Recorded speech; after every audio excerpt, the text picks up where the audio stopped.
犬に好かれやすい人っていると思うんですけど、個人的にはね、大事なの3つかなと思ってます。1つは距離感。初対面のワンコといきなりガッと距離を近づけると嫌われちゃうことがあるので、適度な距離感取ってあげるといいと思います。で、2つ目が声のトーンですね。可愛いってすごい高い声でね、なっちゃうかと思うんですけど、わりかし低めのゆっくりした声で喋りかけてあげると受け入れてくれる子が多いような気がします。3つ目、この子たち体でね、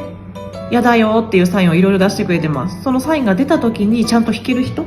ていうのがワンコに好かれやすい人かなと思います。ぜひ意識して接してみてあげてください。